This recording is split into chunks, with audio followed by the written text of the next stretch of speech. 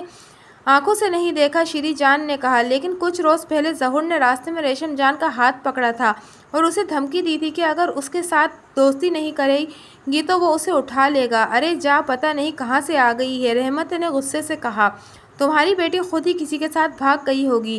یہ لوگ ایسے نہیں مانیں گے۔ شیری جان نے ماں سے کہا، آؤ پولیس کے پاس چلتے ہیں۔ نواب دین نے سمجھداری کا ثبوت دیا اور کہا، اگر پولیس کے پاس جانا چاہتی ہو تو بے شک جاؤ، لیکن ایک بات سوچ لو، ہو سکتا ہے کہ تمہاری بیٹی اپنی مرضی سے گئی ہو۔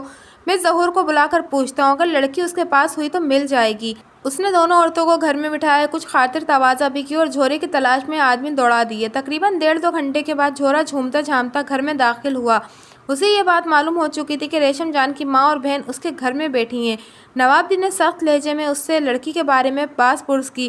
وہ جھٹا ہوا بدمعاش ایسی سختی کی کوئی پرواہ نہیں کرتا تھا۔ اس نے جواب دیا کہ اسے لڑکی کے بارے میں کوئی علم نہیں ہے، البتہ وہ لڑکی کی تلاش میں مدد دے سکتا ہے۔ تم جھوٹ بولتے ہو، شیری جان نے غصے سے کہا۔ تم نے میری بہن کو راستے میں چھیڑا تھا، اس کی بے عزتی کی تھی اور اسے دھمکی دی تھی۔ جھورا مکاری سے مسکرایا، بولا، وہ کوئی اور ہوگا، میں نے تو آپ کی بہن کی شکل بھی نہیں دیکھی۔ کیا نام ہے اس کا؟ اس کا نام ریشم جان ہے۔ اگر آپ پولیس میں رپورٹ لکھوانا چاہتی ہیں تو چلیں، میں آپ کے ساتھ چلتا ہوں۔ جھورے نے ڈینگ ماری، پورے تھانے میں اپنی یاری ہے۔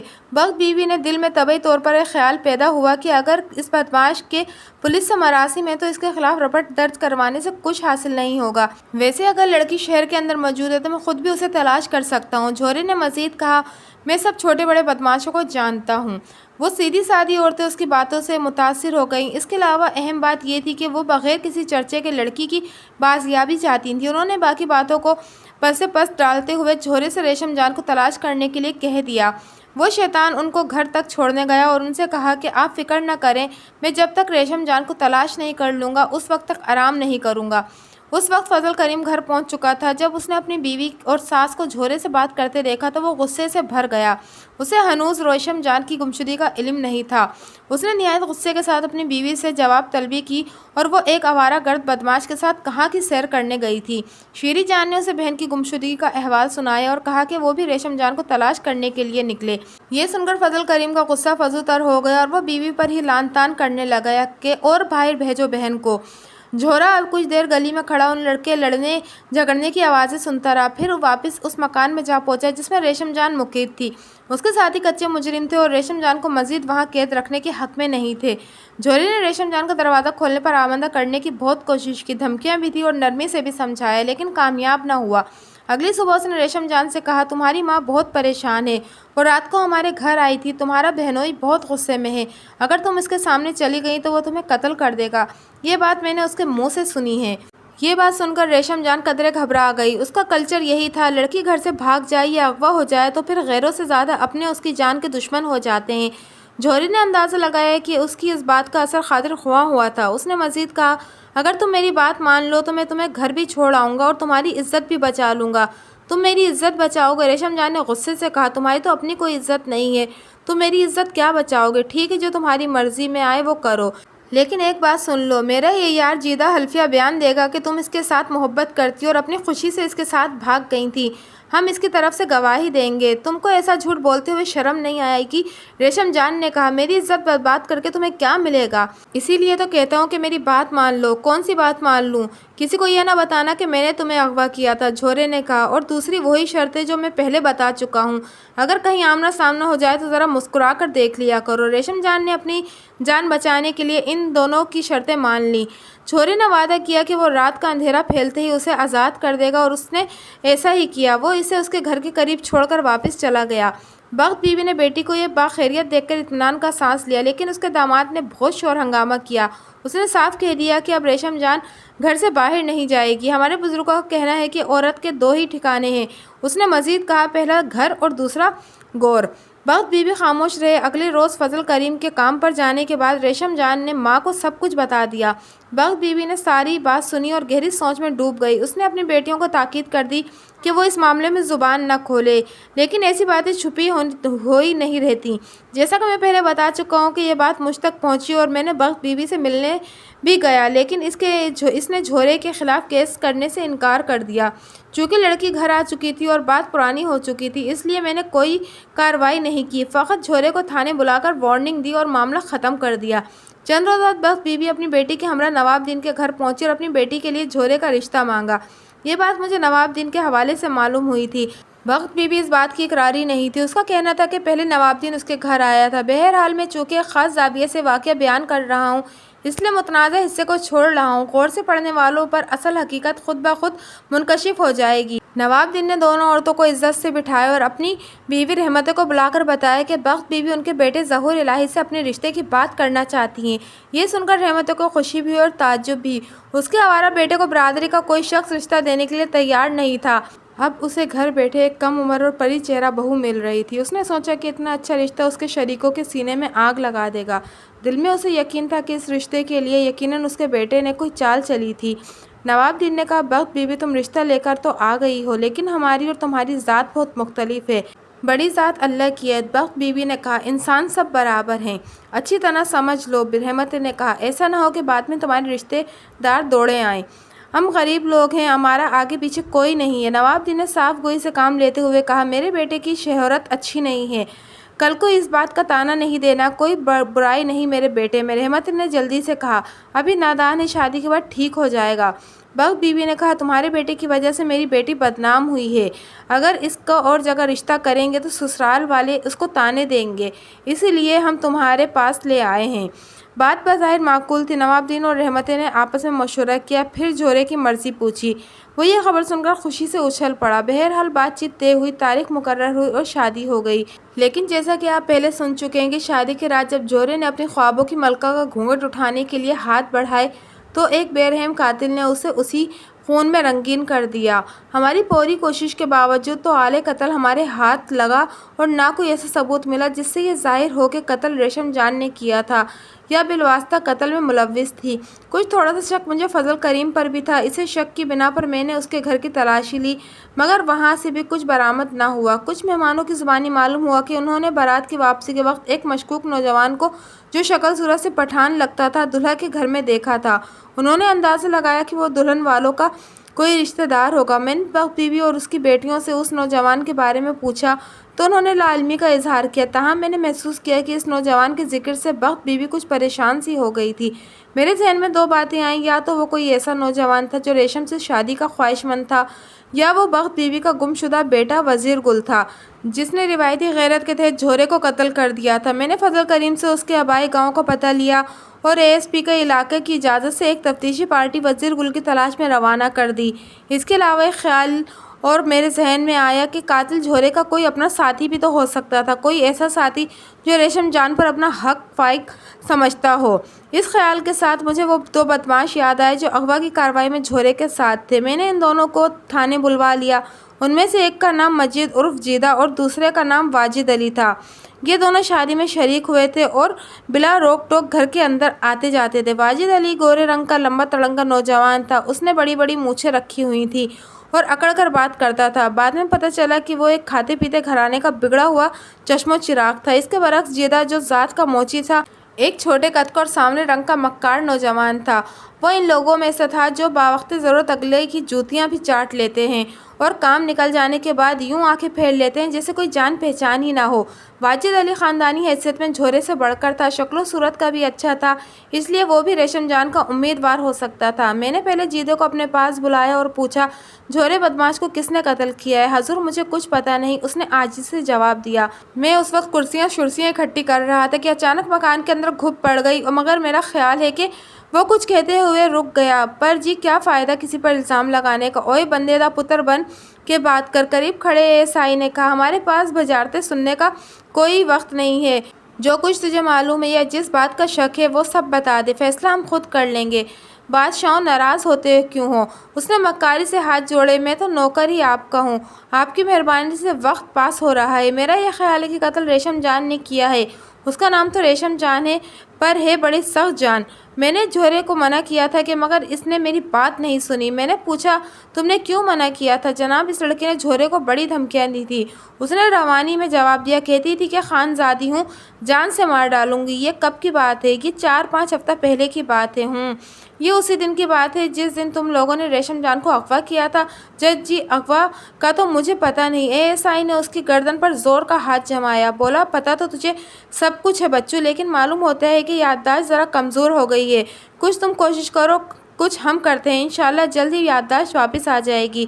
یاد آیا یہ ایک ہاتھ اور جماؤ، جناب لڑکی خود ہی جھورے سے ملنے آئی تھی۔ اے ایس آئی نے میرے اشارے پر ایک اور ہاتھ جما لیا۔ میں نے کہا، ایک طرف تو تم کہتے ہو کہ لڑکی نے جھورے کی قتل کی دھمکی دی تھی، دوسری طرف کہتے ہو کہ وہ خود ہی اس سے ملنے آئی تھی۔ اگر سچ نہیں بولو گے تو تمہارے خلاف اغوا کی رپورٹ درج کر لوں گا۔ سچی بات یہ ہے جناب، اغوا جھورے نے کیا تھا، میں اس کام میں اس کے ساتھ نہیں تھا۔ اگر لڑکی نے تمہارے خلاف بیان دیا اور کہا کہ تم بھی اغوا کی واردات میں شامل تھے تو میں تمہاری کھال ادھیڑ کے رکھ دوں گا۔ میں جھورے کے کہنے پر تانگا لے کر آیا تھا، اس وقت مجھے معلوم نہیں تھا کہ وہ لڑکی کو اغوا کرنا چاہتا ہے۔ لڑکی تو تمہیں بھی پسند ہے۔ میں نے کہا، کہو تو اس کی ماں سے تمہارے لیے بات کریں۔ اس نے پیلے دانت نکال دیے، بولا، میری توبہ جناب، ایک ہی بندہ کافی ہے، مجھے قتل ہونے کا کوئی شوق نہیں۔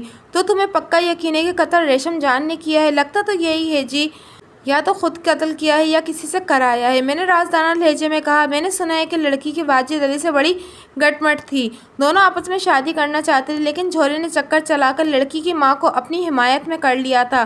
یہ بات واجد علی کو بہت بری لگی اور اس نے لڑکی کی مدد سے جھورے کو قتل کر دیا۔ اس نے میری باتیں سن کر آنکھیں گھمائی جیسے کہہ رہا ہو کہ اچھا یہ چکر ہے، پھر اونچی آواز میں بولا، یہ بھی ہو سکتا ہے جی، واجد علی بھی کافی رنگیلا آدمی ہے، لڑکی تو اسے بھی پسند تھی پر پہلا حق جھورے کا ہی تھا۔ میں نے کہا، تو اب دوسرا حق واجد علی کا ہے اور تیسرا تمہارا۔ یہ بتاؤ، جس وقت تم کرسیاں شرسیاں اکٹھی کر رہے تھے اس وقت واجد علی کہاں تھا؟ اس نے سوچتے ہوئے کہا، اس وقت نظر نہیں آیا، تھوڑی دیر پہلے موجود تھا لیکن پھر نظر نہیں آیا۔ ہو سکتا ہے کہ وہ گھر چلا گیا ہو، یہ بھی ہو سکتا ہے کہ جھورے کے کمرے میں جا کر چھپ گیا ہو۔ جی ہاں، یہ بھی ہو سکتا ہے۔ وہ بادستور آنکھیں گھماتے ہوئے سوچ رہا تھا، عورت اور اس کے حسن سے اللہ بچائے، اس چکر میں بڑے بڑوں کا تختہ ہو جاتا ہے، بھائی بھائی کا دشمن ہو جاتے ہیں اور دوست دوست کا گلا کاٹ دیتا ہے۔ اگر یہ بات ہے تو ریشم جان نے واجد علی کو بھی الو ہی بنایا ہوگا۔ آخری فکرہ اس نے خود کلامی کے انداز میں کہا تھا۔ میں نے کہا کچھ لوگوں نے ایک گورے رنگ کے نوجوان کو مہمانوں کے درمیان دیکھا تھا، کہتے ہیں کہ اس کا ناک نقشہ پٹھانوں جیسا تھا۔ یہ شخص کون تھا؟ دیکھا تو میں نے بھی تھا، اس نے جواب دیا، لیکن اس کے ساتھ کوئی گل بات نہیں ہوئی۔ شاید لڑکی والوں کا رشتہ دار تھا۔ اس کی باتوں سے اندازہ ہوتا تھا کہ وہ قتل میں ملوث نہیں تھا۔ آدمی چونکہ مکار تھا اس لیے اس کے بارے میں اتنی جلدی کوئی فیصلہ نہیں کیا جا سکتا تھا۔ میں نے اسے دوسرے کمرے میں بھیج دیا اور واجد علی کو بلا لیا۔ اس کے چہرے پر کوئی گھبراہٹ نظر نہیں آتی تھی۔ اس نے سلام کیا اور کرسی پر بیٹھنے لگا۔ ASI نے پیچھے سے اس کا کالر پکڑ لیا اور اسے اونچا کرتے ہوئے بولا، یہاں بدماشوں کو کرسی نہیں ملتی، ادھر دیوار کے ساتھ کھڑے ہو جاؤ۔ اس نے اپنا کالر چھڑوایا اور ناگواری سے ASI کو گھورنے لگا، پھر بولا، کوئی بات نہیں جناب، آپ اس تھانے کے مالک ہیں، تھانہ بھی آپ کا ہے اور کرسیاں بھی آپ کی۔ ویسے میرا تجربہ یہ ہے کہ اس ملک میں شریف لوگوں کو کرسی نہیں ملتی۔ میں نے ASI سے کہہ رکھا تھا کہ وہ اس کی ٹکور شکور کرتا رہے، کیونکہ وہ ایک معصوم لڑکی کے اغوا میں ملوث تھا۔ لہٰذا اس کی بات سنتے ہی ASI نے اس کے منہ پر تھپڑ مارا اور کہا، اوئے، ہم تمہیں بدماش لگتے ہیں۔ کوئی بات نہیں جناب، ایک تھپڑ اور مار لو، اس نے کہا اور سیدھا کھڑا رہا۔ وقت وقت کی بات ہے۔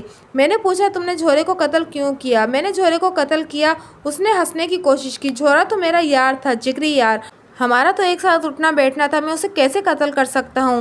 جب ایک خوبصورت لڑکی بیچ میں آ جائے تو سب یاریاں ختم ہو جاتی ہیں۔ میں نے کہا، کیا یہ حقیقت نہیں کہ تم بھی ریشم جان کے متوالے تھے اور اس سے شادی کرنا چاہتے تھے؟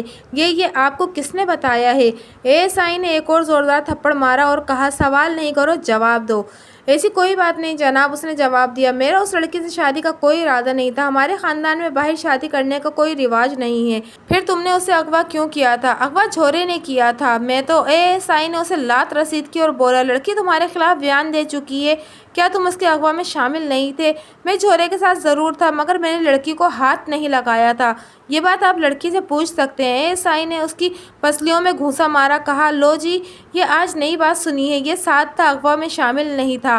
اوئے، اور کس طرح اغوا میں شامل ہوتے ہیں؟ میں نے کہا، تمہارے یار کا کہنا ہے کہ تم لڑکی سے شادی کے خواہش مند تھے۔ کون سے یار کی بات کر رہے ہیں آپ؟ سوال نہیں کرو، جواب دو۔ میں نے کہا، تمہارے یار کا کہنا ہے کہ جھورے کو تم نے قتل کیا ہے، لڑکی کی وجہ سے تم دونوں میں پھوٹ پڑ گئی تھی۔ یہ جھوٹ ہے جناب، جب جھورا قتل ہوا اس وقت میں وہاں سے جا چکا تھا، مجھے بڑی دیر کے بعد قتل کی خبر ملی۔ آپ میرے گھر والوں سے پوچھ سکتے ہیں۔ میں نے سوچا ہو سکتا ہے کہ اس نے اپنے کسی دوست کی مدد سے قتل کروایا ہو۔ وہ گورے رنگ کا نوجوان کون تھا؟ میں نے پوچھا۔ ایک مہمان نے اسے تمہارے ساتھ باتیں کرتے دیکھا تھا، اس نے بھویں سکیڑی، شاید آپ لڑکی کے بھائی کی بات کر رہے ہیں۔ میں چونکا، بخت بی بی نے اپنے بیٹے کا کوئی ذکر نہیں کیا تھا۔ میں نے کہا، ہاں، میں اسی کی بات کر رہا ہوں، اسے میں نے شادی کا پیغام پہنچایا تھا۔ تم نے اسے شادی کا پیغام پہنچایا تھا؟ میں نے پوچھا، تمہیں کس نے پیغام پہنچانے کے لیے کہا تھا؟ جھورے نے کہا تھا۔ جھورے نے کہا تھا؟ میں نے تعجب سے پوچھا، کیا جھورا اسے پہلے سے جانتا تھا؟ یہ تو مجھے معلوم نہیں، لیکن اس کی باتوں سے یہی اندازہ ہوتا تھا۔ تفصیل سے ساری بات بتاؤ۔ تفصیل کوئی خاص نہیں، شادی سے 7-8 روز پہلے جھورے نے مجھے ایک پتہ دیا اور کہا کہ اس شخص کو شادی کی اطلاع پہنچانی ہے۔ میں نے پوچھا کہ وہ کون ہے، تو اس نے بتایا کہ ریشم جان کا بھائی ہے۔ پتہ ایک ہوٹل کا تھا، یہ گاؤں ضلع کوہاٹ میں واقع ہے۔ میں نے رات کوہاٹ میں بسر کی، صبح اس گاؤں میں پہنچا۔ ہوٹل سے پتہ چلا کہ پرویز پشاور گیا ہوا ہے، اسے 2 روز کے بعد واپس آئے گا۔ میں نے اس کے نام پیغام لکھا، یہاں کا پتہ لکھا اور ہوٹل کے مالک کو دے کر آ گیا۔ پرویز اس وقت یہاں پہنچا جب بارات رخصت ہو کر جھورے کے گھر پہنچ چکی تھی۔ اس نے مجھ سے صرف میرا نام پوچھا تھا اور پیغام پہنچانے کا شکریہ ادا کیا تھا۔ اس کے بعد وہ مجھے نظر نہیں آیا۔ یہ بڑی اہم خبر تھی۔ میں نے ان دونوں کو تھانے میں بٹھایا اور فوراً بخت بیوی کے گھر پہنچ گیا۔ وہ خود گھر میں موجود نہیں تھی، اس کا داماد بھی نہیں تھا، گھر میں صرف دونوں بہنیں تھیں۔ رسمی کلمات کے بعد میں نے شیری جان سے پوچھا، تمہارا بھائی پرویز گل کہاں ہے؟ مجھے پتہ چلا کہ وہ شادی میں شریک ہوا تھا۔ اس کے چہرے پر حیرت نمودار ہو گئی، بولی، میرا بھائی تو ادھر نہیں آیا اور اس کا نام وزیر گل ہے، پرویز گل نہیں۔ اس کی بات سن کر میں نام کے بارے میں کنفیوز ہو گیا۔ شاید واجد علی نے وزیر گل کہا تھا یا وہ بھول گیا تھا اور وزیر گل کو پرویز گل بنا دیا تھا۔ ادھر نہیں آیا تو کیا مطلب ہے؟ میں نے کہا، کئی مہمانوں نے اسے جھورے کے گھر میں دیکھا تھا، وہ تو ادھر کبھی نہیں آیا اور اس کو تو ہمارا پتہ بھی معلوم نہیں ہے، لوگوں نے اسے کیسے پہچان لیا؟ اس کو جھورے نے پیغام بھجوا کر بلوایا تھا۔ میں نے کہا، اس نے اپنے دوست واجد علی کو خاص طور پر کوہاٹ بھیجا تھا، وہ تم لوگوں سے ملے بغیر کیسے واپس چلا گیا؟ بھائی کا ذکر سن کر ریشم جان بھی کمرے میں آ گئی۔ آپ کی بات میری سمجھ میں نہیں آئی، شیری جان نے کہا۔ جوہرے کو کیا ضرورت تھی ہمارے بھائی کو بلانے کی، اور ہمیں تو معلوم نہیں ہے کہ وہ کوہاٹ میں ہے یا کہاں ہے۔ اگر وہ ادھر آتا تو پہلے ہم سے ملے بغیر نہیں جا سکتا تھا۔ میں نے دل میں سوچا کہ نہ ملنے کی ایک وجہ یہ بھی ہو سکتی ہے کہ وزیر گل کو اغوا کی حقیقت معلوم ہو گئی اور اس نے جوہرے کو قتل کر دیا ہوگا، وہی روایتی غیرت کی وجہ سے۔ تمہارے بھائی کی طبیعت کیسی ہے؟ میں نے پوچھا۔ بہت غصے دار ہے، کیا نرم طبیعت کا آدمی ہے تھانے دار صاحب، اس مٹی میں نرم طبیعت آدمی کبھی پیدا ہی نہیں ہوا، ریشم جان نے جواب دیا۔ ادھر کا ہر آدمی غصہ دار ہے اور تماچا جیب میں رکھتا ہے۔ تم لوگوں نے اپنے بھائی کو اس شادی کے بارے میں اطلاع کیوں نہیں بھیجی؟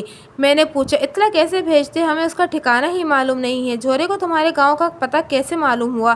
شادی سے پہلے وہ 2-3 دفعہ ہمارے گھر آیا تھا۔ فضل کریم نے اس کو ہمارے خاندان کے بارے میں سب کچھ بتا دیا تھا، گاؤں کا نام بھی بتا دیا ہوگا۔ اچھا، تمہارا بھائی شادی کی خبر سے خوش ہوا ہوگا یا اسے غصہ آ گیا ہوگا؟ خوش تو نہیں ہوا ہوگا، لیکن اس کو غصہ کرنے کا کیا حق ہے؟ اس نے بہنوں کے لیے کیا کیا ہے؟ میں نے ریشم جان سے پوچھا۔ جس شخص نے اندھیرے میں جوہرے پر حملہ کیا تھا، اس نے منہ سے آواز بھی نکالی تھی یا ساری کارروائی خاموشی سے کی تھی؟ جوہرے کی چیخوں کی وجہ سے مجھے کچھ پتہ نہیں چلا کہ کیا ہوا ہے، ریشم جان نے جواب دیا۔ اس آدمی نے اگر کوئی آواز نکالی بھی تھی تو میں سن نہیں سکی۔ معاملہ کچھ اندرونی معلوم ہوتا تھا۔ میں نے اندازہ لگایا کہ جوہرے کو کوہاٹ سے ایک آدمی کو خاص طور پر بلوانا سمجھ میں نہیں آتا تھا۔ خاص عجیب اور پراسرار بات تھی۔ میں نے شیری جان کو ہدایت کی کہ وہ شام کو فضل کریم اور اپنی ماں کو تھانے بھیج دے۔ تھانے پہنچ کر میں واجد علی سے ریشم جان کے بھائی سے نام کی تصدیق کرنا چاہتا تھا، مگر وہاں درجن بھر افراد میرے منتظر تھے۔ کوئی گواہی دینے آیا تھا، کوئی کسی حوالتی کی ضمانت لینے کے لیے آیا ہوا تھا، اور کوئی رپٹ درج کروانے آیا تھا۔ میں ان کاموں میں ایسا الجھا کہ وزیر گل کے بارے میں بالکل بھول گیا۔ شام کے وقت ایک واردات کی اطلاع ملی جو قریبی گاؤں میں ہوئی تھی۔ مجھے فوراً وہاں جانا پڑا۔ اس طرح بخت بی بی اور اس کے داماد سے بھی بات نہ ہو سکی۔ وہ تھانے آئے اور مجھے موجود نہ پا کر واپس چلے گئے۔ پھر یہ معاملہ موخر ہوتا چلا گیا۔ اسی اثنا میں کوہاٹ والی پارٹی خالی واپس آ گئی۔ پارٹی کے انچارج نے مجھے بتایا کہ وزیر گل بہت عرصہ پہلے وہ علاقہ چھوڑ کر کہیں جا چکا تھا، تاہم اس نے بخت بی بی کے خاندان کی دشمنی کی ایک دلچسپ مگر افسوسناک کہانی سنائی۔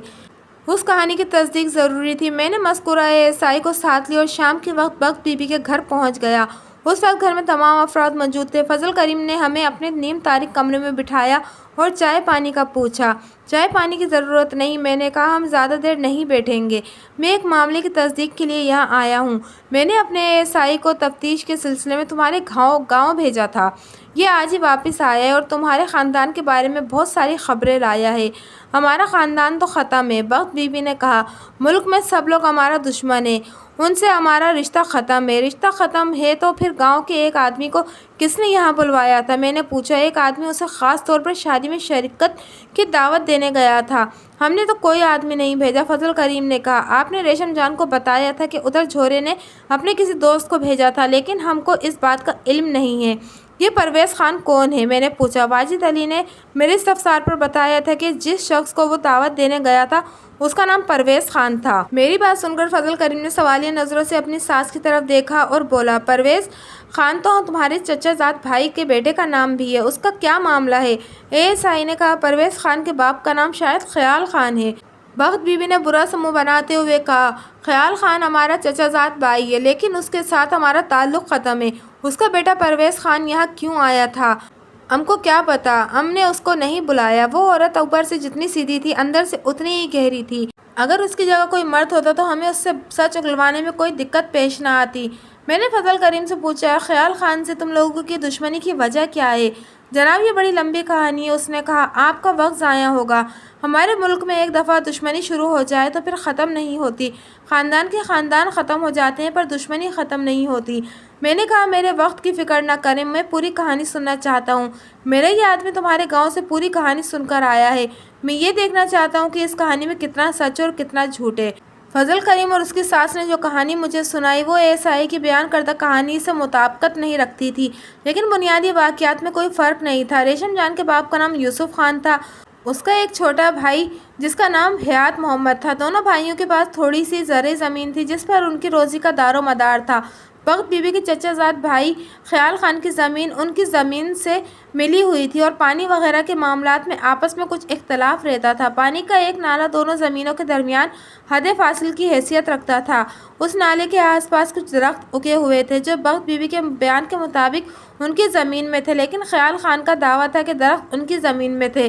ایک شام یوسف خان کے بھائی حیات محمد نے چند درخت کاٹ لیے۔ خیال خان نے دو بیٹے اور اپنی زمینوں میں کام کر رہے تھے، فوراً وہاں پہنچے اور حیات محمد کے ساتھ جھگڑا کرنے لگے۔ چھوٹے بیٹے کا نام پرویز خان اور بڑے کا نام نواز خان تھا۔ انہوں نے حیات خان کو کٹے ہوئے درخت اٹھانے سے روکا۔ دونوں کے مظاہرے بھی موقع پر جمع ہو گئے اور بات بڑھتی چلی گئی۔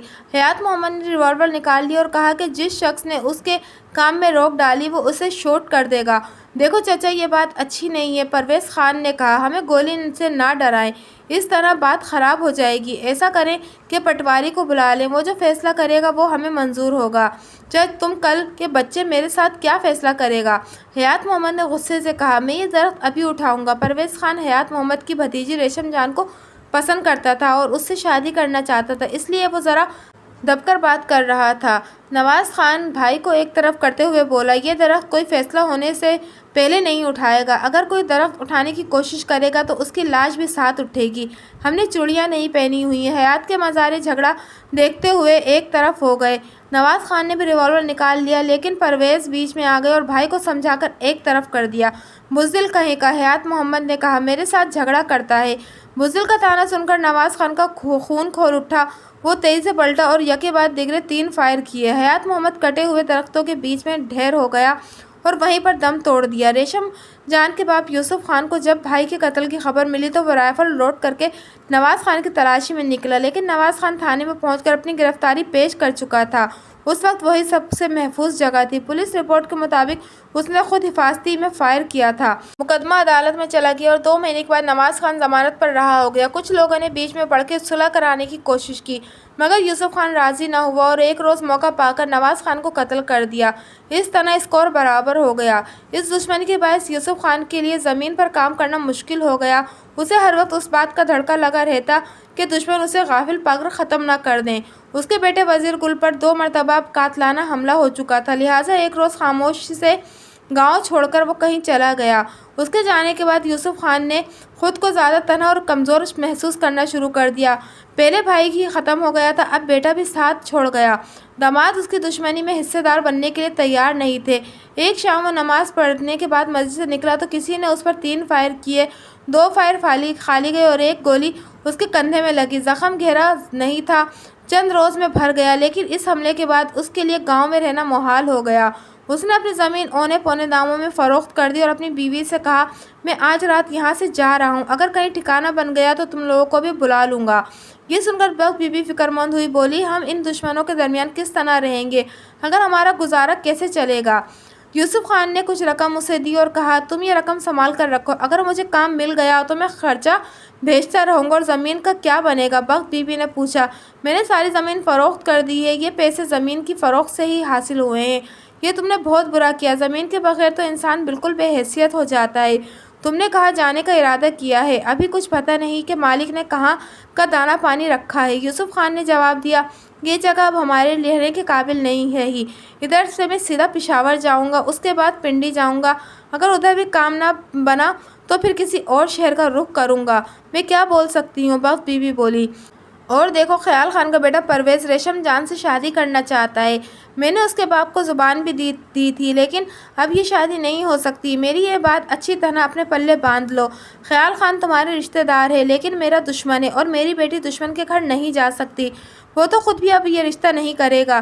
نہیں، وہ اب بھی رشتہ کرنا چاہتا ہے۔ چند روز پہلے پرویز خان مجھے ملا تھا، اس نے بڑے ادب سے مجھے سلام کیا تھا، اور یہ سلام اس نے صرف اس لیے کیا تھا کہ وہ اسے رشتہ چاہیے۔ بخت بی بی نے تعامل کرتے ہوئے کہا، اگر اس طرح سے دشمنی ختم ہو سکتی ہے تو ہمیں رشتہ کر دینا چاہیے۔ یوسف خان نے غصے سے کہا، میں ابھی اتنا بغیرت نہیں ہوا۔ ہم دشمن کی بیٹی لا سکتے ہیں، دشمن کو بیٹی دے نہیں سکتے، یہ کبھی نہیں ہو سکتا۔ بخت بی بی نے اپنی بات پر زور نہیں دیا۔ یوسف خان رات کی تاریکی میں گاؤں چھوڑ کر چلا گیا۔ چند ہفتوں کے بعد فضل کریم بھی اپنی بیوی بچوں سمیت وہاں سے چلا گیا۔ بخت بی بی اور اس کی بیٹی ریشم جان وہاں تنہا رہ گئے۔ اس کا دوسرا داماد وہیں رہتا تھا، جس کی وجہ سے اسے کچھ تسلی تھی۔ 5 مہینے کے بعد لاہور سے ایک خط اس کے نام آیا۔ لکھا تھا کہ 15 روز پہلے یوسف خان کا انتقال ہو گیا تھا اور اسے مقامی قبرستان میں دفن کر دیا گیا تھا۔ خط میں یہ نہیں لکھا تھا کہ موت کس طرح واقع ہوئی تھی۔ خط سن کر بخت بی بی کی رہی سہی ہمت بھی جواب دے گئی۔ اسے یقین ہو گیا کہ اس کے شوہر کو قتل کیا گیا تھا اور یہ قتل خیال خان کے بیٹے پرویز خان نے کیا تھا۔ اس خبر کے چند روز بعد خیال خان اپنی بیوی اور بیٹے کے ہمراہ بخت بی بی سے ملنے آیا۔ اس نے یوسف خان کی موت پر تعزیت کرنے کے بعد کہا، بخت بی بی، اس دشمنی کی وجہ سے ہمارا پورا خاندان ختم ہو گیا ہے۔ اب ہمیں یہ دشمنی ختم کر کے صلح صفائی سے رہنا چاہیے۔ بخت بی بی نے جواب دیا، میں نے تو کسی سے دشمنی نہیں کی، میری تو سب کے ساتھ صلح ہے۔ تم لوگوں نے دشمنی کی ہے، ایک دوسرے کے آدمی ختم کیے، کسی کو بھی کچھ فائدہ نہیں ہوا۔ اللہ پاک سب پر رحم کرے۔ خیال خان اپنی بیوی کی طرف دیکھتے ہوئے بولا، دیکھا تم نے میری بہن کتنی اچھی ہے، لاؤ وہ انگوٹھی مجھے دو۔ پھر بخت بی بی سے بولا، ریشم جان کدھر ہے؟ انگوٹھی اور ریشم جان کے ذکر سے بخت بی بی چونکی اور بولی کہ ریشم جان سے تم کو کیا کام ہے؟ ہم اس کے لیے منگنی کی انگوٹھی لائے ہیں۔ کیسی منگنی؟ بخت بی بی کے ذہن میں اپنے شوہر کے الفاظ گونجنے لگے، ہم دشمن کی بیٹی لا سکتے ہیں، دشمن کو اپنی بیٹی دے نہیں سکتے۔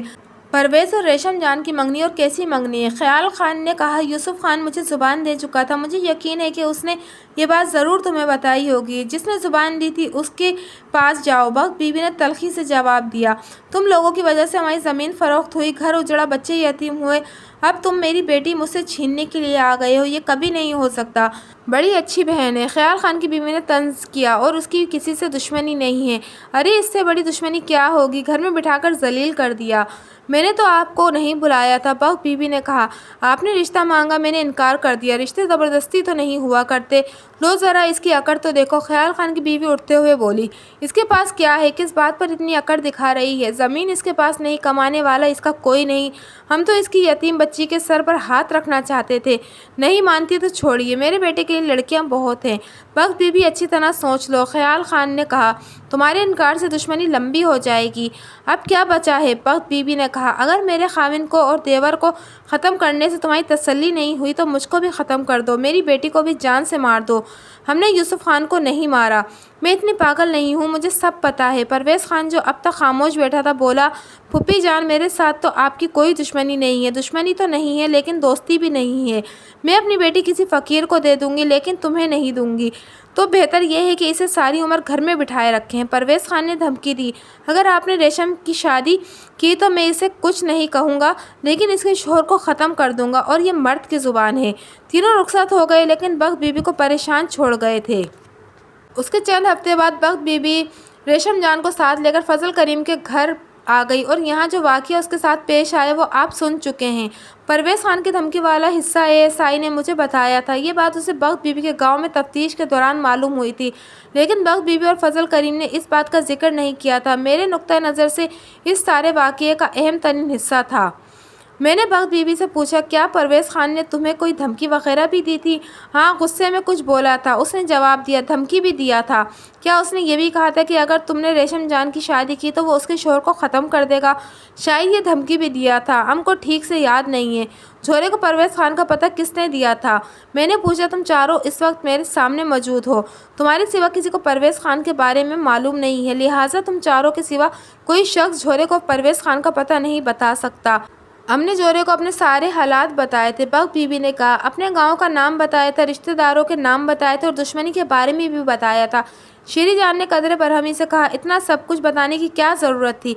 جب انسان کسی کے ساتھ رشتہ جوڑتا ہے تو اسے سب کچھ بتانا پڑتا ہے۔ بخت بی بی نے کہا، پھر اس نے اسے پشتو میں کچھ کہا اور جو میری سمجھ میں نہیں آیا۔ بخت بی بی کا جواب گول مول تھا، اس نے براہ راست جھورے کو پرویز خان کا پتہ دینے کا اقرار نہیں کیا تھا، لیکن اپنے بیان سے یہ ضرور ظاہر کر دیا تھا کہ پتہ اسی کے ذریعے جھورے تک پہنچا تھا۔ یہ سارے شواہد اس بات کی طرف اشارہ کرتے تھے کہ قاتل پرویز خان تھا، لیکن یہ صرف اشارہ تھا، یقینی ثبوت نہیں تھا۔ ہم بخت بی بی کے گھر سے نکل کر سیدھے نواب دین کے گھر جا پہنچے۔ اس نے ہمیں بیٹھک میں بٹھایا اور سب سے پہلے قاتل کی گرفتاری کے بارے میں پوچھا۔ ہمیں کچھ اشارے ملے ہیں، میں نے جواب دیا، امید ہے کہ قاتل جلد گرفتار ہو جائیں گے۔ نواب دین کی بیوی رحمتیں بولی، تھانے دار صاحب، آپ مجھے بہت نرم دل آدمی لگتے ہیں، اگر آپ ان عورتوں کو اندر بند کر کے 2-4 دن جوتے لگاتے تو سب کچھ اگل دیتی۔ یہ سارا کیا دھرا انہی کا ہے، انہوں نے ہمارے ساتھ دھوکہ کیا ہے۔ میں حیران تھی کہ یہ عورت خود بخود بیٹی کا رشتہ دینے کیوں آئی ہے۔ نواب دین، میں نے تمہیں پہلے بھی بتایا تھا کہ ایک گورے رنگ کا نوجوان یہاں دیکھا گیا تھا، لوگوں کا خیال تھا کہ وہ ریشم جان کا بھائی ہے، لیکن ہماری اطلاع کے مطابق وہ کوئی اور شخص تھا۔ کیا گھر والے کسی آدمی نے اس نوجوان کو دیکھا تھا؟ رحمت اپنے شوہر کی طرف دیکھتے ہوئے بولی، وہ سیدہ نے بھی اس کا ذکر کیا تھا۔ سیدہ ہماری چھوٹی بیٹی ہے۔ میرے کہنے پر اس نے سیدہ کو آواز دے کر کمرے میں بلا لیا۔ وہ 13-14 سال کی خوش شکل لڑکی تھی۔ اس نے ڈھیلا ڈھالا سوتی لباس پہن رکھا تھا اور جھکتی ہوئی کمرے میں داخل ہوئی۔ وہ اپنی ماں کے کندھے سے لگ کر کھڑی ہو گئی۔ اس کے چہرے پر ہلکی سی گھبراہٹ دکھائی دیتی تھی۔ رحمت نے اس سے کہا، سیدہ بیٹی، تھانے دار صاحب کو اس آدمی کے بارے میں بتاؤ جس نے تمہیں کہا تھا کہ وہ دلہن کا بھائی ہے، وہ اپنی بہن کے لیے کوئی تحفہ لے کر آیا ہے۔ سیدہ نے کہا کہ اس نے مجھے کہا کہ وہ اندر جا کر تحفہ دینا چاہتا ہے۔ صحن کی طرف چونکہ بہت ساری عورتیں تھیں اس لیے میں نے پیچھے والا دروازہ کھول دیا۔ سیدہ نے بتایا، پھر کیا ہوا؟ میں نے پوچھا۔ اس وقت دلہن کے کمرے میں بہت ساری عورتیں جمع تھیں، اس لیے اس نے کہا کہ وہ تھوڑی دیر انتظار کر لے گا۔ کیا وہ کمرے میں داخل ہوا تھا یا باہر ہی ٹھہر گیا تھا؟ جی باہر ہی ٹھہر گیا تھا۔ اور تم دروازہ کھلا چھوڑ کر چلی گئیں؟ کھلا نہیں چھوڑا تھا، بھیڑ دیا تھا، لیکن کنڈی نہیں لگائی تھی۔ اگر وہ آدمی تمہارے سامنے آ جائے تو کیا تم اس کو پہچان لو گی؟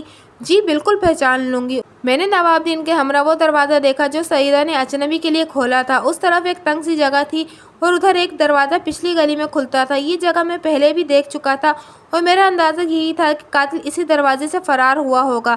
تاہم یہ فیصلہ کرنا ہنوز باقی تھا کہ وہ کون تھا، پرویز خان یا واقعی ریشم جان کا بھائی تھا۔ اگلے روز میں 2 آدمیوں کے ہمراہ کوہاٹ پہنچا اور وہاں کے تھانے دار سے ملاقات کی۔ مجھے اچھی طرح یاد نہیں رہا، لیکن میرا خیال ہے کہ بخت بی بی کے گاؤں کو کوہاٹ کا تھانہ ہی لگتا تھا۔ تھانے دار کا نام غالباً سمندر خان تھا۔ میں نے اس کو سارا واقعہ سنایا اور کہا کہ میں پرویز خان کو تفتیش کے لیے ساتھ لے جانا چاہتا ہوں۔ سمندر خان نے کہا، اگر آپ وارنٹ گرفتاری ساتھ لے آتے تو زیادہ اچھا ہوتا۔ ابھی کوئی یقینی بات نہیں ہے۔ میں نے کہا، ہو سکتا ہے کہ قاتل کوئی اور شخص ہو۔ فی الحال ہم اس کو گواہوں سے شناخت کروانا چاہتے ہیں۔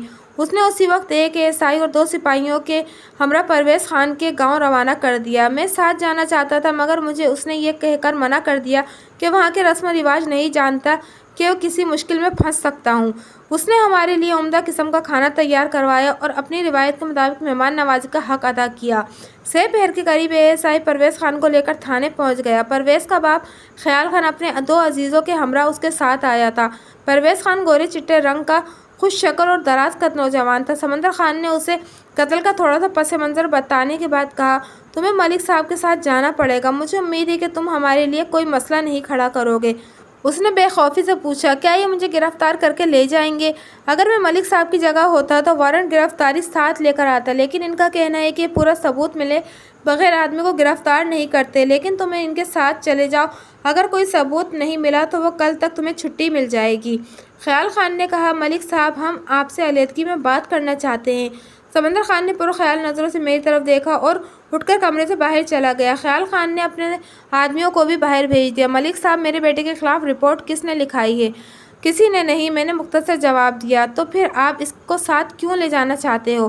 خان صاحب، میں زیادہ سوال کے جواب دینے کا عادی نہیں ہوں۔ آپ کے خاندان کی پوری ہسٹری مجھے معلوم ہے۔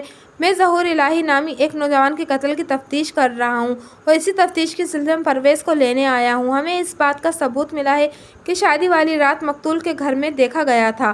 کسی کی شادی میں شریک ہونا کوئی بری بات تو نہیں ہے۔ میں بحث کرنا نہیں آیا۔ یہ جھوٹ ہے، پرویز خان نے اکڑ کر کہا۔ میں کسی کی شادی میں شریک نہیں ہوا۔ آپ مجھے اپنے ساتھ نہیں لے جا سکتے۔ اس کو ہتھکڑی لگاؤ، میں نے ASI سے کہا۔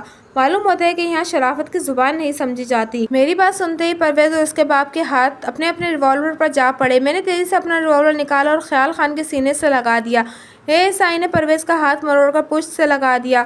اس نے اسے تیزی سے ASI کے پیٹ پہ کونی سے وار کیا اور بازو چھڑا کر اس سے لپٹ گیا اور خاصا مضبوط نوجوان تھا۔ شور کی آواز سن کر 2-3 سپاہی دوڑے آئے اور پرویز خان کو بے بس کر دیا۔ میں نے دونوں کے ہتھیار قبضے میں لیے اور پھر پرویز خان کو ہتھکڑی لگا دی۔ ملک صاحب، یہ اچھا نہیں ہوگا، پرویز نے کہا۔ ہم سے دشمنی کرنے والا کبھی خوش نہیں رہتا۔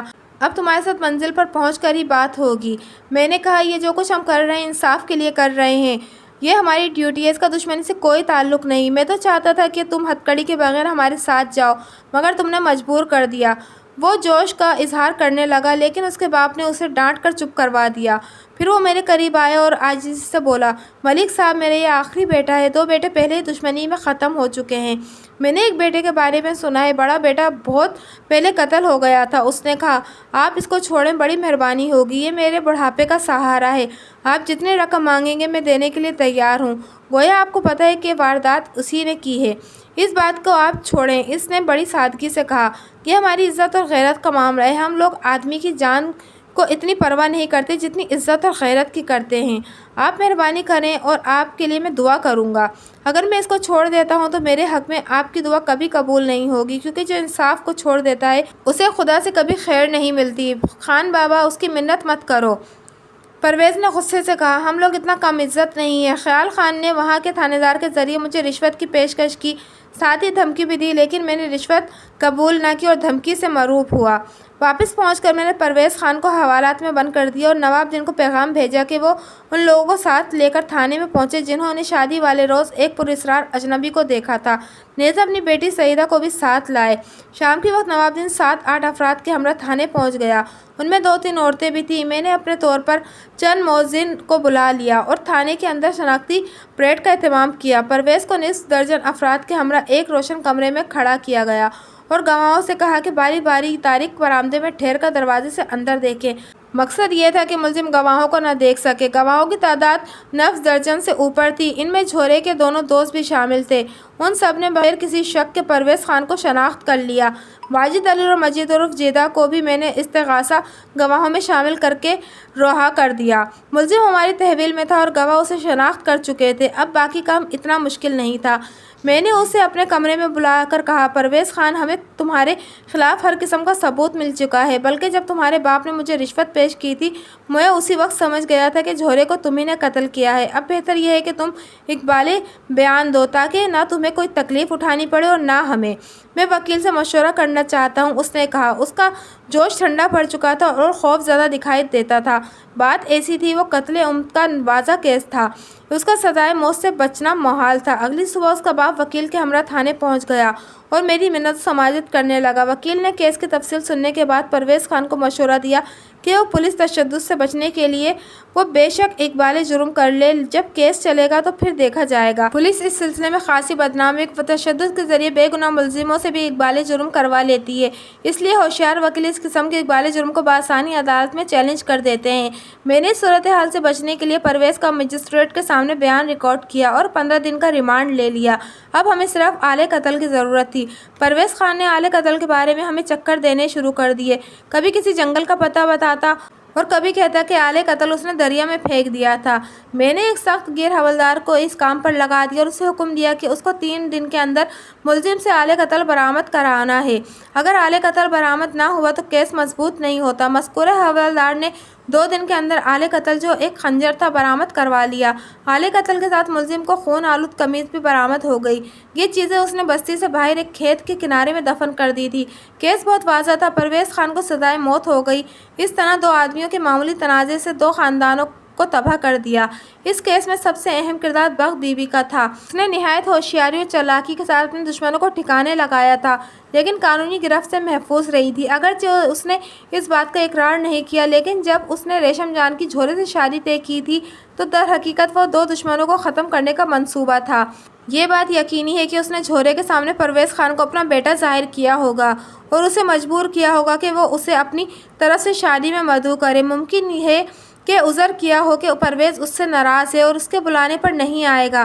اسے اس بات کا پورا یقین تھا کہ پرویز ریشم جان کی شادی کی خبر سن کر غصے سے بھر جائے گا اور اپنی دھمکی کے مطابق جھورے کو ختم کر دے گا، اور ہوا بھی اسی طرح۔ دوسرے لفظوں میں جھورے نے خود اپنے ایک قاتل کو مدعو کیا تھا۔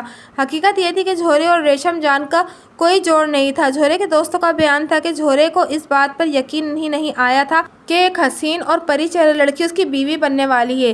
جب اس نے حضلہ عروسی میں اپنی دلہن کا گھونگھٹ اٹھانے کا قصد کیا ہوگا تو اس کی خوشی اور سرشاری کا کوئی ٹھکانہ نہیں ہوگا۔ اس بے مثالی خوشی کے موقع پر جب قاتل کا خنجر اس کی آنکھوں کے سامنے چمکا ہوگا تو اس کی جو کیفیت ہوئی ہوگی اسے الفاظ میں بیان کرنا محال ہے۔ ایک آخری بات بتانے والی رہ گئی۔ جب پرویز خان حوالات میں بند تھا تو اس صبح ریشم جان نے اپنی بہن کے ہمراہ اس سے ملنے کے لیے آئی۔ دونوں اپنی ماں اور فضل کریم سے چھپ کر آئی تھیں۔ ریشم جان نے پرویز سے کہا، میں تمہارا شکریہ ادا کرنے آئی ہوں کہ تم نے میری زندگی بچا لی۔ پرویز نے حیرانی سے کہا، میں تمہاری بات نہیں سمجھا۔ کیا تم سمجھتے ہو کہ میں اس بدماش کو اپنا شوہر مان لیا تھا جس نے مجھے اغوا کیا تھا اور مجھے بدنام کیا تھا؟ پھر تم نے شادی کیسے ہو گئی؟ ماں کے کہنے پر ہو گئی۔ تم نے انکار کیوں نہیں کیا؟ بہت انکار کیا تھا، ماں نہیں مانی۔ کہ زندگی بچانے کا کیا مطلب ہے؟